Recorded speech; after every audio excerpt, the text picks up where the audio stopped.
Welcome back to the Agony Booth, the Captain's Quadrant show. We're very excited because we have the director and the mastermind of the Mysterious Chirp, Holly Adams. Holly, welcome to the Captain's Quadrant. How are you? I'm good. I'm a little have the voice of the fall when it gets to be fall, and I'm just like, oh. So I apologize in advance. Yeah, well, as a voice actor, you get you like different range for characters, so just think of it that way. Right. Yeah. I can do all the smoky, sexy characters. Yeah, there you go. All the monsters, right? Yeah. Now, it's funny, Holly, I was on your podcast, and you're in between the shows, which is absolutely fun. And I was just sharing with you that I had RSV and I was coughing. I felt so bad. So you're here with us. You've got a cold, so cough away. It's only fair. But you were fabulous. Oh, so I appreciate it. If people like me can't get enough of the incredibly brilliant, sweet, kind, fabulous Joe Dove, thank you. They can listen to your interview on my show. So there you go. Between the seasons. Yeah, and your show, which is amazing, but we're going to get into that later. I'm going to do the what must be done and say hello to our patrons. That's Holly Mac 79. Hello to you. Johannes Borg. Hello to you, sir. Joe Saporito. Denise Hill. I hope you guys are doing great. And hello. And of course, we always have to say thank you to Amy Barbosa, our new Patreon, who's Teddy's handler. So for those that know. And we're going to say hello to those in the chat really quick. We've got Tom. Hello, Tom. The link to the Mysterious Chirp is missing in the description below. Thank you. We'll edit that. Hello, friends. It's Leticia Kotash. Good evening. How you doing, Tom? Good evening there. And our good friend, My Free Universe. Hello. Good to see you all. I recommend you cough. Yeah, that's true. I'll definitely mute the cough. Yes, Holly, we have the ultimate joy of jumping into a Jason Roy Gaston chosen episode, and that is Meridian. Let me give you the synopsis. Dax falls in love with one of the residents of a multi-dimensional planet while on DS9, an alien requests a holosuite program of Kira from Quark. Pretty straightforward. Let's get right into it.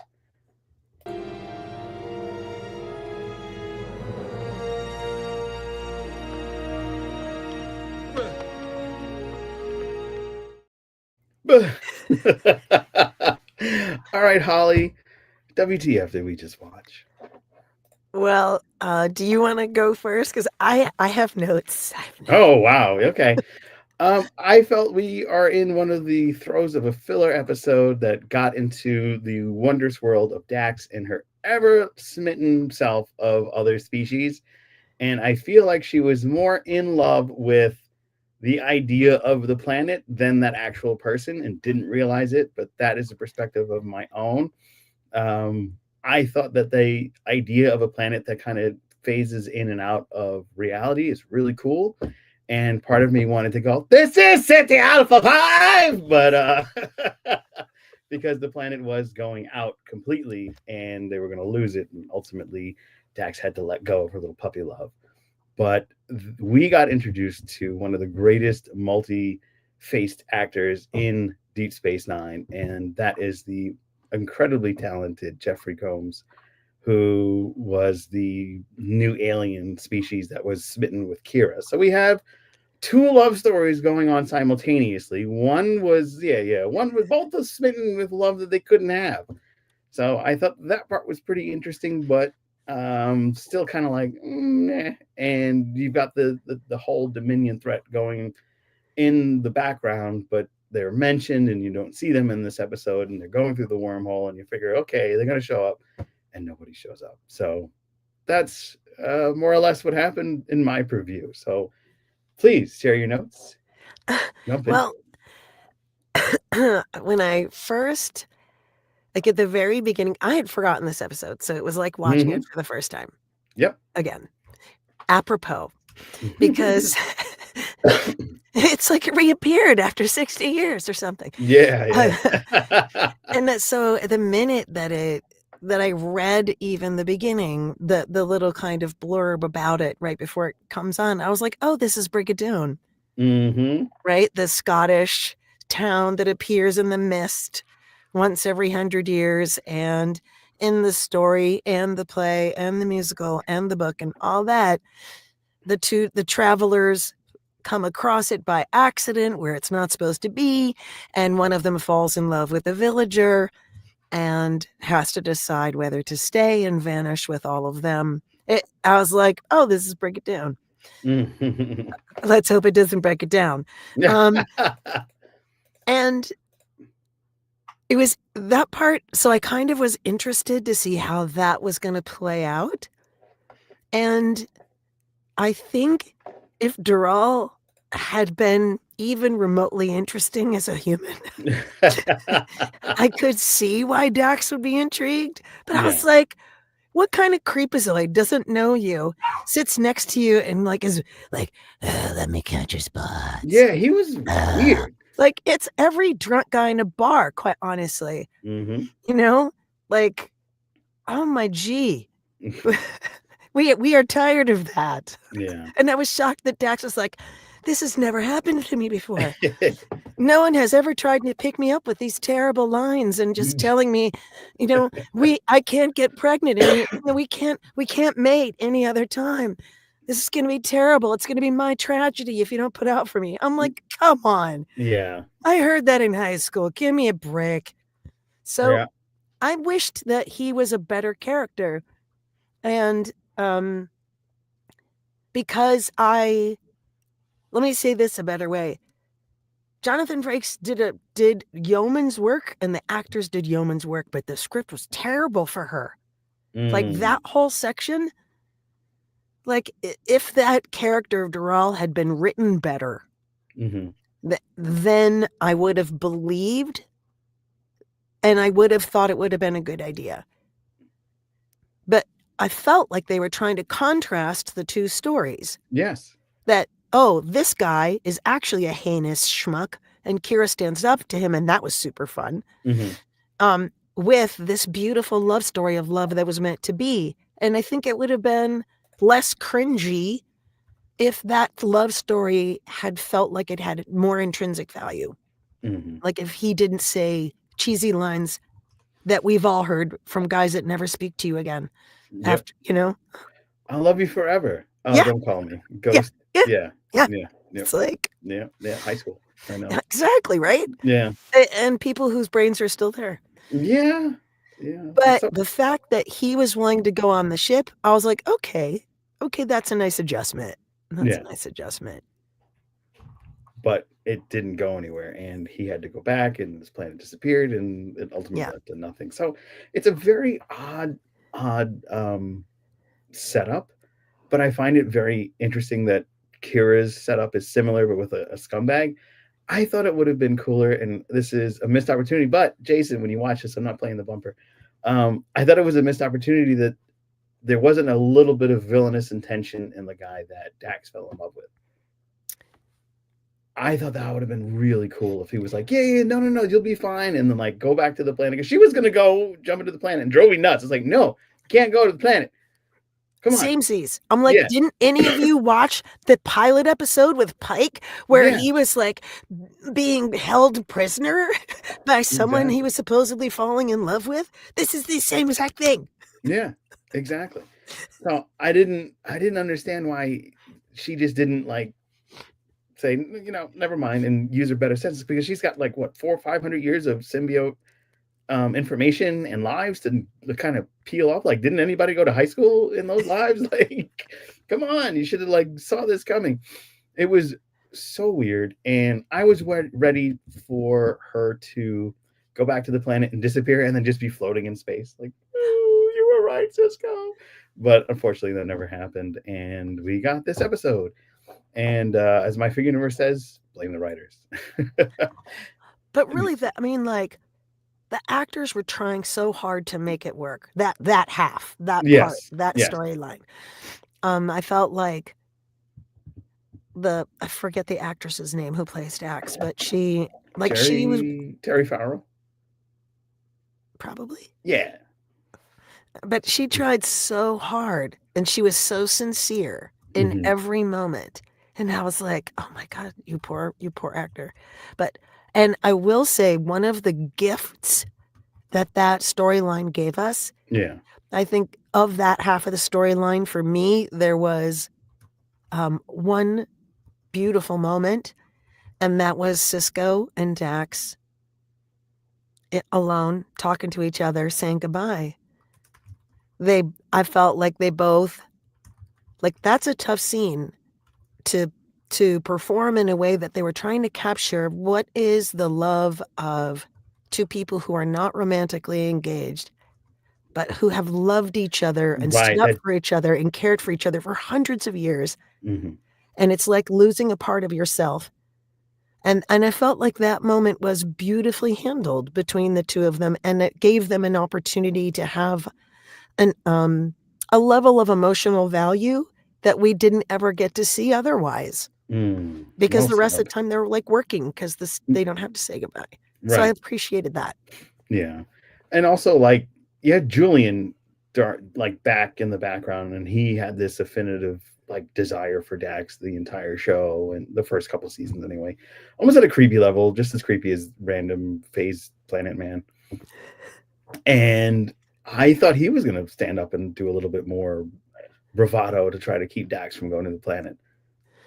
And he didn't. And I was like, well, wait, consistency, guys. Like, he should have been like, Dax, you can't do it because science, and he just kind of was like, okay, good luck. And I understand the respect level they have for Dax because she's brilliant. And she's also a warrior, as we found out later on in Way of the Warrior, where Koloff, the 3 Klingons from the original series, come back and they have to fill the blood oath.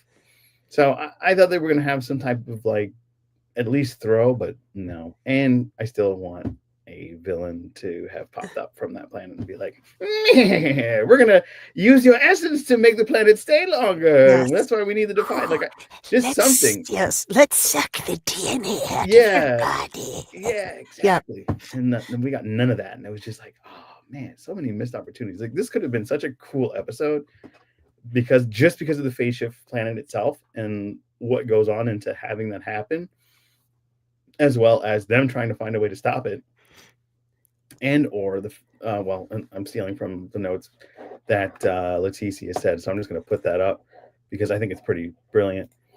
Leticia said, I think if it was a chance to do something silly, because I had hoped it would have gone to figure out how to use that tech for the Federation's benefit. They could have totally I think your cousin's here with us. Oh no, that's my cousin. Hello. What's up, cuz? I think they could totally have gone and used whatever it is, the science or the physics as to why that planet phased, and they could have used it for a new technology to just kind of send a ship out, disappear, and reappear somewhere, and just kind of like totally wreck shop. That would have been great to fight maybe something like the Borg, Or the technology that they used on Dax. Right. Like, that they have that now. And why doesn't it reappear later in a storyline? Exactly. That was weird. Yeah. Like, we could say, well, they didn't totally 100% harness or figure out or find actionable things to do with the planet thing. Right.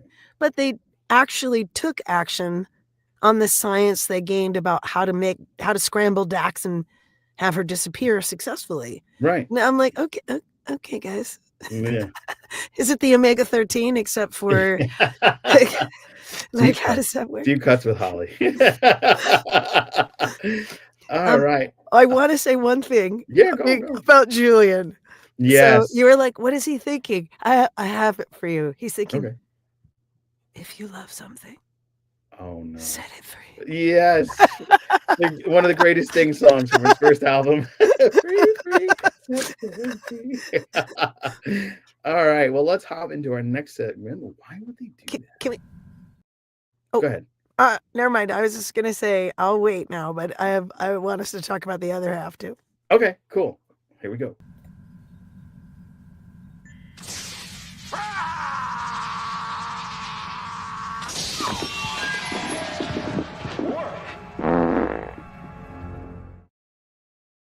Fun with Klingons. That's what the kind of joy that we have here in the Gamma Quadrant. So go ahead. What were you going to say, Holly? No, go ahead. Oh, I'm along for the ride. I'm just excited that we're also. I just want to not leave without talking about the other half. okay, cool. Yes, why would they do that? One of the things that I see in classic Trek is you're getting an opportunity to dive into some of the many facets of the characters that they've developed. And while I appreciate that a lot, sometimes it doesn't come out so smoothly. And this is one of those because some of the choices that they made for Dax's mindset kind of don't align with how we've known her from the first 2 seasons of the show. So it was kind of like a very random throw that she would just go on the whim of, oh, this guy's really cute. Let's go and jump into that whole world and the physics that may or may not work. So that part kind of bothered me. But this was an opportunity to get into a side of Dax maybe that I never got to see. So I appreciate that aspect of it, so to speak. We also got to see how slimy Quark could be. And that's the other half that we needed to talk about. Go ahead. You wanted to say something? No, I'm just like, I'm on board with you. Yeah, like Quark went above and beyond. Like, I always think to myself, hey, hackers, if you guys could like hack into the very wealthy's bank accounts and then take that and distribute it all over the place instead of just hacking into poor people's bank accounts and taking that and giving it to yourself, we'd have a better world. And it's that type of mindset that bothered me about Quark. It's like, Quark, you spent so much time getting pieces of Kira, and all that time you could have just done something else or like made things better for the station. And invented something that was fabulous that you could sell instead of something absolutely disgusting. Creepy, so creepy. I was gonna take that really bad CGI frame and put it up, but I think we've scarred our brains enough seeing that. Oh no, you should. I'll find it and put it up. But it just bothered me so. That scene bothered me so much at the end. It was like, oh, what were they thinking? So I leave it to you, Holly. Why would they do that? So I was a little worried that instead of building a CG version of Kira, that he was going to try to get her in there, and they would be like, oh, we're going to save her from being actually physically attacked, or she's going to save herself from being physically attacked. And I was like, please no, Quark, please don't be like, you're a heinous individual. Don't be that heinous. Please don't be that heinous. Right. And I was relieved, which tells you kind of what a low bar was there for me. Yeah. Wow. But I think so. One of the things, this is a bad but good kind of a thing that I'm about to say. One of the things that you and I've talked about, and that people talk about in general, and we talked about it when we were interviewing you, is how sometimes a Star Trek episode will use a piece of technology that then gets invented later, or will have a discussion about or create friction around or confrontation around an issue that then later turns out to be a thing. So here we are. What can you remind me what year this episode came out? Sure, 1994. 1994. And just for full disclosure, folks, it's not that I knew that off the top of my head. I have the IMDb up so that I can. Oh, there we go. The so I'm not that much of a Trek. This is one of those instances. So 31 years ago, we are all righteously infuriated that he is stealing her likeness against her will to sell it. Oh. And make it do nasty things that she never agreed to. And yet, we as people, as actors, as everyday people who don't realize that this is true for them too, but it's the actors and voice actors who have been leading this fight, have had to fight tooth and nail and have laws passed because people are cool with that.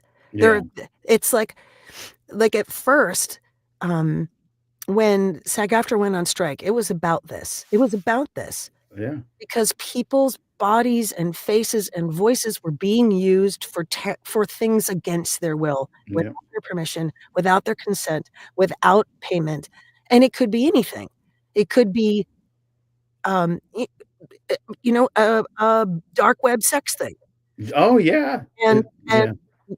and the general public was being fed the corporate line of this is bullshit, this is bull crap, No, you're this good. is just rich people wanting more money, and that was not what that was about.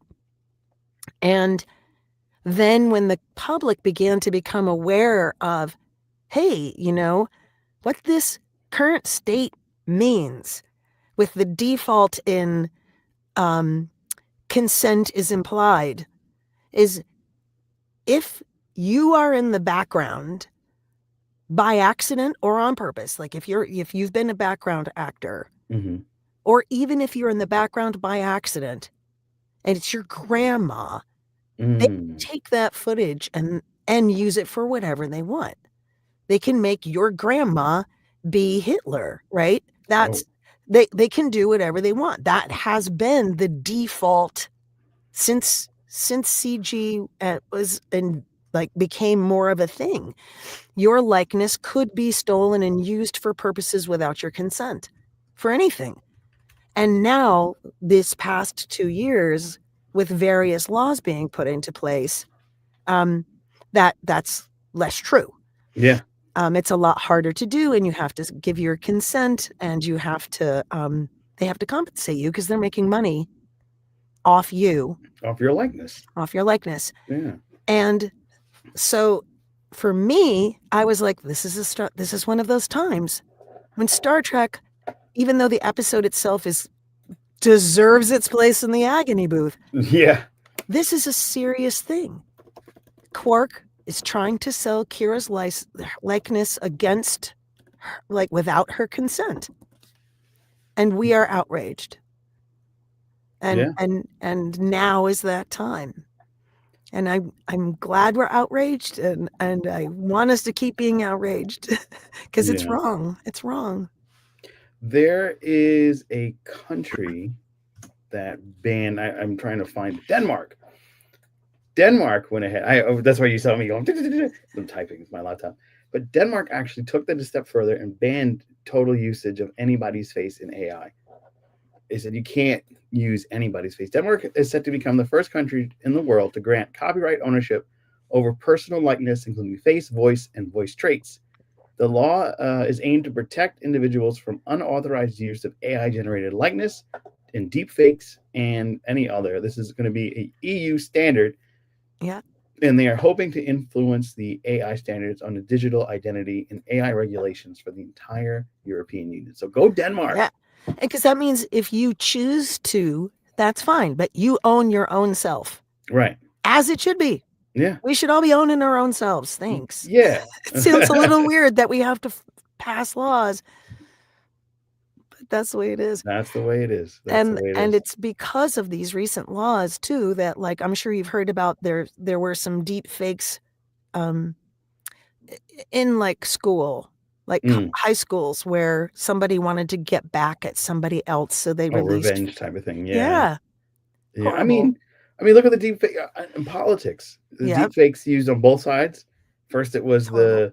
they used Mexican epithets for the representative from New York, Hakeem Yeah. Jeffries, and Chuck Schumer, and then the other side they used this other program where it like puts the face on the different body. It puts the face of the person, like it had Hakeem Jeffries as Triple H from WWE and Chuck Schumer as like Shawn Michaels, and they were beating up the Vince McMahon, JD Vance. So it's like they're both using it for silly purposes. Yeah. But it's kind of getting played out. Yeah. But really quickly. And when it's obvious, at least it's obvious. Yeah. But when it's not, it's that whole nother thing. So yeah, I was that, even though it was a weird, like, I wouldn't say that part was brilliantly written, but it did the thing that we love Star Trek for, which is go like, this is before This is 30 years ago. None of Yeah, this is even possible. right. No one's even imagining this. Exactly. And here it is. And here's that moment because you said you wanted to see it. We'll see it again. It is Court, Kira. I absolutely love the design of the Ferengi. And I find it so interesting that there's like, it's a spoof on American civilization of our ultimate greed in the capitalist society. And they made us creepy little minions. And I love it. It's like, oh, good. This just shows you how greed will get you. They're like lurking and doing all this nefarious things in the background. And here it is. But yesterday was Armin Shimmerman's birthday. So happy birthday to him. And he is in a new play. He and his wife, Kitty, have a theater that they are doing. I want to say it's in California, probably. But yeah, the character Quark was at the end of the series one of my favorites because you always were used to him being this vile, scheming, conniving character, but in the end, it was really no, he was just trying to get by and make a profit as part of his society, but he really had a love for Odo and Kira and everybody else, but he just didn't want to. He was like the gruff character that I love, though. Yeah. And he got a chance to grow, which was good. Yes, but that's what we're missing in today's Trek. There was only 10 episodes. We don't get filler. Well, SNW is doing a couple filler episodes, if you depending on who you're speaking with. I don't think so, but you don't get those filler episodes to really just dive into individual characters like we did in the old school 22 to 26 episode story arcs, and that sucks because I love deep nothings that just get into a character. And another one that's pretty famous is the Storytellers, where Miles O'Brien goes and he's trying to tell the story. They end up crashing on Bajor, and he has to like explain the story. And if he doesn't do it right, bless you. If he doesn't do it right, this creature won't come, and then he can't get the people of the village together to push the creature back. It's a deep cut, but it got into the psyche of how Miles O'Brien was willing to get up. He reluctant to do it, but because he didn't want anything to happen, he would do it. So I just love when you get into these amazing moments, not really outside of the character's purview, but getting into the character and seeing just how far they are willing to go as their character. Yeah. And the actors that portrayed the Deep Space Nine group, amazing. I loved Deep Space Nine. It was my favorite of the 90s Trek. I love TNG. I grew up on TNG when I first moved to New York from Rhode Island. It was the one that I watched. It was TOS on movie night, as we discussed on your pod. And then it was TNG, and then we all started to just watch it, and it became ritualistic for all of us to sit together and watch it. But there was just something about DS9 that just was a little bit more gritty, a little bit more dark, but a little bit more real. And it did so in a time where we had the Iraq war that kind of ended pretty quickly, but it was a peacetime, so to speak. And it kind of showed the ugliness of war and what was going on. So I had a deep respect for it. And if you are watching for the first time, we appreciate you checking us out. Please be sure to do those wonderful things like share and subscribe and ring the bell. And in the show notes are updated. You have the link to Holly's page, so you can check out the Mysterious Chirp. It is updated. I just made sure it went through, and it did. So we are good. And it tells you where you can find Holly and the Chirp, which I really recommend. And we're going to get into that in just a little bit. We have our final section, and that is redeeming features.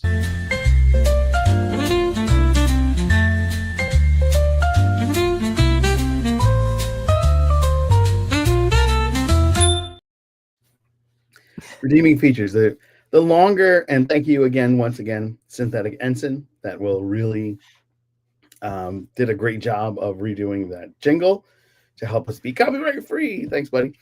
And that's where we give our guests the chance to blow their noses and for me to drink water. No, you're good. Because Jason is also getting over the flu. He's got, I don't know which one, but it's been pretty bad for him. He's been out for a while. So, oh my gosh. Yeah, Get it's well. going around. It's going around. Yeah, get better, buddy. Can't wait to talk track with you again. But redeeming features, I think the best redeeming feature in this episode is Jeffrey Combs. Jeffrey Combs. He's such a actor that dives into even just like a throwaway character. You get so much depth out of him, and him playing with Quark. Wow, it was just like I was glued, and it's like I've seen this years ago, and it's not like some other episodes where I like and like dread watching. It's not a great one, but I don't dread it because you've got that moment with Jeffrey and Armin playing these two great characters and just really bringing it. Another great moment is how Odo and Kira get back at Quark for stealing everything and flip the script on him, and that guy loses it. And Quark's like, "What happened?" Those were my redeeming features. I'll give you the floor. Oh, samesies. Watching, I think I wouldn't have liked the episode at all and wouldn't have wanted to talk about the amazing kind of bringing up a problem way in advance of it happening if Jeffrey Combs had been a lesser actor, Mm-hmm. because it was perfect. If he did the thing where he felt just sort of harmless, and then it slowly, you felt how violent and sinister he actually was. And for me, the perfect moment of when he, as an actor, just was like, it was gorgeous, is when he was slowly, beautifully, carefully opening the pink veils, holding his breath. And you're like, what does he want to do? If this plays out, what is his plan? And I was like, I don't want to know. I do want to know. I don't care about this episode, but what are you going to do? Right. And he was amazing. He was amazing. Each layer, just the way he peeled back the veils. I was like, and then he approached it, and then the camera's on his face, and he holds his breath, and his eye and the camera follow up her legs, and then he breathes and turns, and there's Quark's face. And I was just like, in a lesser actor, the comedy wouldn't have worked, the Right. terror wouldn't have worked, the scene wouldn't have worked, nothing would have worked, and I wouldn't have cared. Yeah. But he made me hate him, and it was wonderful. I think that the scummery level of the two of them, they know that they're not good people in this instance. What they're doing is just villainous. And what's beautiful about it is not in a violent way. Like if it was Wayoon, Wayoon would be plotting to kill everybody in order to get what he wanted. You know what I mean? It was just a level of difference and a way for us to see the almost like what's the guy from Hollywood that went to jail? Weinstein? Harvey Weinstein. Yeah, it's almost like a Harvey Weinstein thing that he was trying to do. Just have his way. All the And time. if it's an avatar or if it's a real person, it's a horrible thing that he's doing. And I think that portraying this at that time, again, track ahead of its time, because 20 years later we get the Me Too movement and things like this get right. Okay, not cool. You're going to jail. Or you're getting canceled. And that was great because you learn of so many instances like that where it's frightening. And it's like, oh God, really? That's how they get, and I really appreciated them actually kind of showcasing that horrific side of reality when it comes to and that Odo was he never talks to Kira like not a person. Yes. And it's just like, this is a security breach. I don't care what your gender is.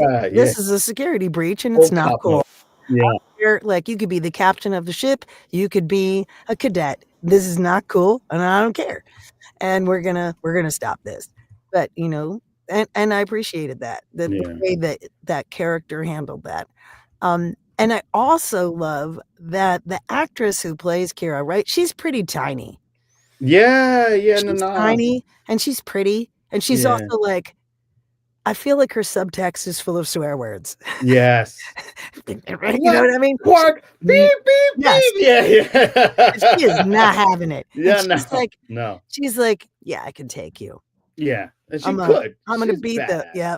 Yeah. These are the many ways that I'm gonna break every bone in your body. And Yeah. And then have my Raktajino. yeah, yeah, yeah. Yeah. And Yeah. I loved that. And I also loved that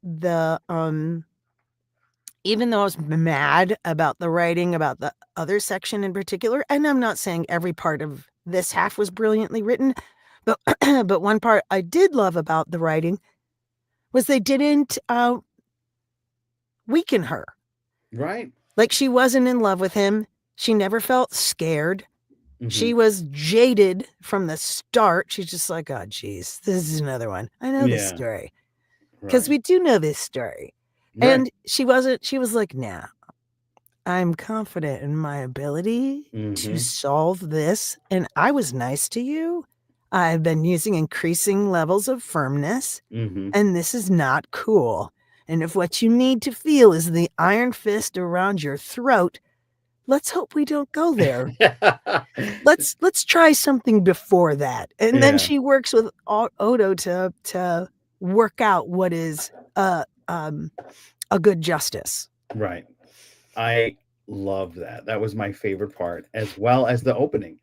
It was a cold opening, but you got to see the relationship between Odo and Kira, Yes. which I really, really appreciated. And it's, yes, it ultimately leads to like a third love story that kind of was brewing starting from this point, which is a cool thing to see the nurturing of it. But the conversation they have about him drinking tea, Yes. it was amazing because it's like, well, I had tea once, but I didn't like the since I have no taste buds, I didn't like it, and it was very messy. And you're thinking, why would it be messy? Oh yeah, because he would drink the solid and it would just kind of bubble through him because he's also not solid. So like you kind of like fill in little gaps with the way that they wrote that beginning section, and I love that. I thought that was just so brilliantly done. I loved And that too. yeah, and I just wish they went with that for the whole episode rather than what they actually did. My favorite part of that little section you're talking about Mm-hmm. is when she touches his hand and she says, thank you. And she touches his hand and he's like, Yeah. and they let that be. They Yeah. didn't push it to be more. It was a tiny, tiny moment. And I was like, that was good. Thank you for Beautiful. not forcing it to be more. Mm-hmm. And thank you for her thing that, it meant a lot. It shows her trust because Right. she doesn't really trust anybody. Right. And that she touched him, but also his reaction, and it was the right size. Yeah. It wasn't overly like, oh my God, yeah. Just, yeah. And they left the way they shot it, and it was just like a moment, and then it was gone. And I was like, oh, that was great. Yeah. So let us hop into the aftermath. Let us talk to our friends and learn more about Holly and the Chirp. We were just talking about you. Everybody hates you. Congratulations. Now, this is normally where we spin the wheel of agony and move on, and we have that whole wheel of agony. And oh God, now we're stuck on another boring episode or something we don't like, and that's why that bumper set up that way. But this time we're going to go back and say hi to everybody. What's going on? I'm going to go back to the hellos. Blame the writers. We got a hello from Miss Barboza. Thank you. It's our new Patreon. Tom. And how does her presence interrupt the phase shift of the planet? Physics? Great question, Tom. I think I'm going to take a crack at it. I think it was the trill. I think that the phase shifting was probably interrupted by another species. They only had that species on the planet, and because that they've had humanoid, if Jadzia was Kira, let's say, wouldn't be a problem. But because Jadzia was a trill and had another species inside of her, I think that would have messed up the whole thing. And that's the fake science that I'm going to go with. If you want to take a crack at it, Holly, what do we think? Because we're talking about fake science, Mm-hmm. I'm gonna go with the pull of her heart. Oh, there it is. She didn't really want to be on that other planet. That's what it is. There you go. This was out of character for her for sure. My cousin's saying yo again. Hello. Tom, AI scanning everything for commercial use. Very true. Very creepy. Very creepy. Oh God, this is a metaphor for sure. I think she's talking about the all the weird stuff from Quark. The ruin of this episode is now expanded. Sorry. Not Nana Goose. Oh yeah, making Grandma Nazi. Not Nana Goose stepping away. Oh boy, Oh, jeepers. sneeze. They hadn't crashed. They were there because the village needed a physician. Yes. So the storytellers, they were trying to get Julian to help out. That's what it was. I thought they crashed because it seems like every Star Trek trope is we've crashed on this planet and this happened. So it's just in my head kind of went like so many episodes. Ken Radner from the Undiscovered Pod.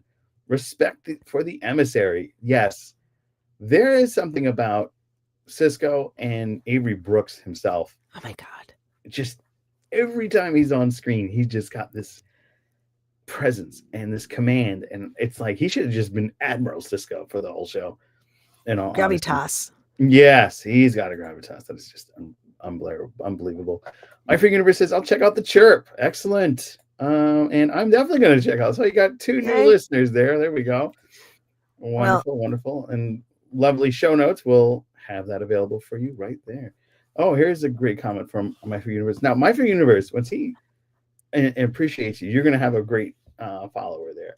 If he was an admiral, he would have turned evil. Oh, wow. That's a great point. He would have been a badmiral. Yeah, that's a good point, My Figure Universe. That would have sucked. He would have been Badmiral Cisco, and he probably would have been messing around with Section 31 and kind of doing all the bad deeds that are going on there. All right. Thank you so much for everybody for your comments. And now, Holly, you have one of the most entertaining story on podcast format. It is almost like an audio drama. In fact, it is like an audio drama, but it's a sci-fi mystery called The Mysterious Chirp. And if you could tell those folks here in the quadrant all about it. All right. So we have regular season, episodes 1 through 6 of the regular season, which are, it's a immersive story, kind of. You're there while things happen, and it's a mystery. So there's like a dead body, but it's in space on this ridiculous beat up cargo ship with unimportant people on it. And that takes place over 6 episodes. And then right now we're in what we call between the seasons. So every episode is a one-off, and they alternate between interviews with such fabulous individuals. As the great Joe Dove. Wait, gesturing. There we go. There we go. With one-off adventures.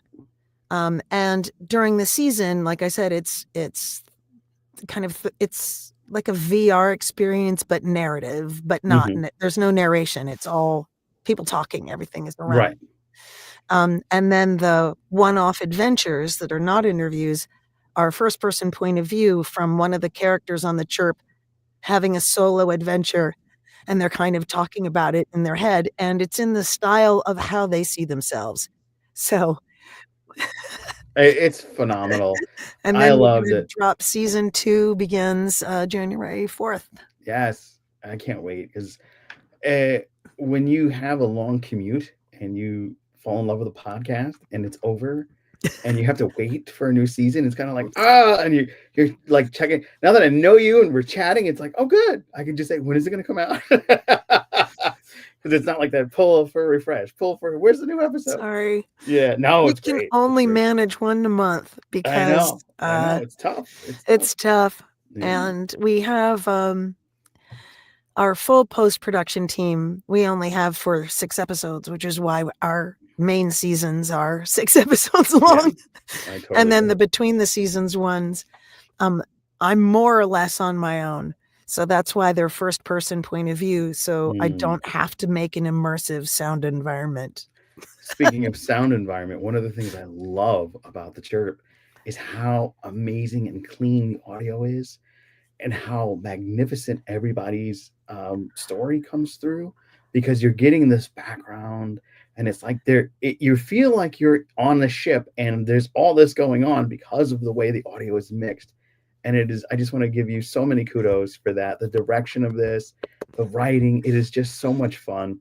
And I can't sing your praises enough for putting it together. Well, Because as a guy who listens to a lot of podcasts, because I have a lot of transit time working in New York City, you've made my commute a little bit happier. So thank you. It's a giant team. We have 24 people in the cast, and the post-production team are actually sound design students at Michigan Tech University, and I work with them along with Christopher Plummer, not the dead actor, obviously. The international, it is Halloween season. We should have just got a Ouija board. What I mean to say is he comes back from the dead. Yeah, there we go. You'll never believe That's why this. It's mysterious. No, Christopher Plummer is an internationally award-winning sound designer, and he is also a professor there. So we work with them, so they get school credit while they're working on this real SAG-AFTRA project, and they get IMDb credit, but they're also, it's a lab. Mm-hmm. So they learn so much, and it goes into their portfolio, and it's just so exciting. I volunteer my time for that, for the whole thing, but to be teaching them also, and it's incredible to watch their brains and skill sets go, and then problem solve, and then, because it's things that they'll need to know, everything from what kind of questions to ask to how do I make this sound like it's coming out of a beat up speaker on the side of a cargo ship, really, and we invent animals and and all that kind of stuff, and they're running loop groups, and they were like, what's a loop group? Well, if you're going into sound design, you're going to need a loop group because everything uses a loop group, and so it's extraordinary. But one of the things I appreciate the most is that what has made people stay on the project and want to be in the project and just enjoy the project is I had this vision of, I was like, I want something that is sci-fi that isn't where all the puppies are harmed. Yes. I don't want the children are evil. I want sci-fi, and I want it to be a mystery also, but I also want it to be funny. And I want the actors to have agency over what happens to their characters. Ahead of time, they tell me, what if this happened? And what if this happened? And can I do this? Can I be this? And I'm like, yes, I will figure out how to make that happen. Make it so. Yes, yes. That's my job. Yeah. And so I'm just sort of, and I think that shows, right? Absolutely. We are all having so much fun, and they bring such joy to the table and such passion to the table because they love the concept and because they love what the gift, this tiny, stupid little gift that we're just trying to make together. They believe, and I believe, and I think that I was like when I first had the idea, and I was talking to some of my friends, and I was like, do you want to be in this dumb podcast? I have this idea, and who would you like to be? Like, who have you never been cast as that you always wish you were? And a lot of actors don't get that opportunity, voice actors even, and so it was fun to be like, ooh, how can I make these dreams come true? The plan is forming.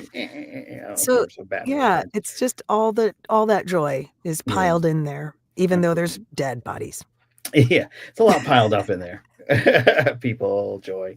Tom brings up a good point. One of the things that drew me to the Chirp is like, we spoke with JG Hertzler, and I was looking at, new podcast. Okay, let's get into it. J.G. Hertzler's character in The Chirp is hilarious, which is very true. It seems like he jumps from script and to improvise lines perfectly in fluidity. Yes, JG is amazing, and he plays Bartok on The Chirp. Nowhere near Martok. It's fine. It's fine. I really enjoy his character, and I think you will too once you check out The Chirp. It is so much fun. When I write for JG, can I just say one more thing? Yeah, please. So I will write some things that I need his character to say, and then I'll write make up something about, and then I'll put in a thing there. Or I'll write like ramble on about, and then I just, because I have to actually go to his house to record. Everybody else has, well, yeah, pretty much everybody else has their own booth or access to one. So he's like, well, he's always not sure, which is funny, right? Here's this, linebacker sized person. Yeah, he's a big dude. Big. And he's like, well, I don't.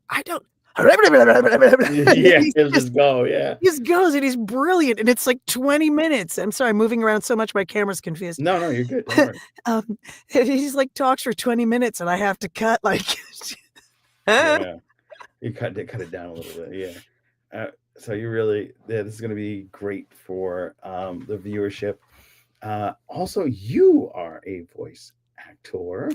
Yes. And you did a little project called, not a little project, but Gotham Blue. Oh yeah, that was a movie. Yeah. Yeah. How is that? How is, you were also in theater. Yeah. You did a production of Baba Yaga that your mom directed. Oh my God, when I was like 4, yeah. Yeah, but it counts. Yeah. I was an apple in a play. It counts. I'll put that on my IMDb. I still do a mix of theater, film, and voice acting. Wow. So that's still, and circus. Really? So that's my jam, because in case you haven't figured it out, I'm totally the poster child for ADHD. So I'm like, here I am in my bed. Yeah. So I need to have all 4 of those aspects of my life all the time. Wow. That's and impressive. Some of the time, yeah. So like, I mean, as a theater kid, it's an interesting transition to go from being in front of a million people to being in a booth by yourself. So like, is voice acting kind of like a little bit of more of a struggle compared to theater? Because I always felt like there was this electricity that you feed off of the audience when you're performing in front of an audience, or if you're on a stage interviewing somebody, which is what I do, and you feed off that electricity. But being in a booth, like my podcast is usually done with someone like yourself or with Jason's or some other guest, and there's always somebody that I'm talking to. But if I'm alone in a sound booth, which is super quiet, how do you manage like not going crazy? Like, because you have to read the script and kind of elicit all the emotion, but by yourself, it's got to be difficult. How is that process for you? I actually think this is gonna. I'm one of those people that loves humans and is also an introvert. Oh. And so I think for me, the mix I have of voice, film, stage, circus gives me time to be all of those things. Gotcha. I can be my like kind of self when I'm doing, circus craziness. And when I'm on stage, like you said, it's like I love feeling us breathing together and moving as one, and this I'm giving the focus to somebody else, and then I can feel that happening, and I do love that. But I also love, because when I'm in here, it's like the characters are here too. Oh, it's like interesting. It's like a blanket, and I wrap it around me, and then I'm in the world, and we're all just whispering to each other, and I might be playing multiple characters. I do that a lot, actually. So sometimes if I'm narrating an audiobook by myself, I'm doing all the characters, which is super fun. But a lot of times I'm just, I'm like 3 different characters or 1 character or whatever, if it's for something else, or if I'm doing a toy Oh. or like a creepy Halloween thing, like animatronics. Mhm. But I try to, it's almost like being in a role-playing game Oh. where there's a level of, you have to make the world real in your own mind to have your own character play work, right? Mhm. Even if you're sitting at a table with other people, right? If you don't believe in the world, if you don't believe in the NPC characters, if you don't invest and also listen with your deep heart, if you're trying to impose your will rather than embracing what is true, it doesn't work. And that's the same thing, I think.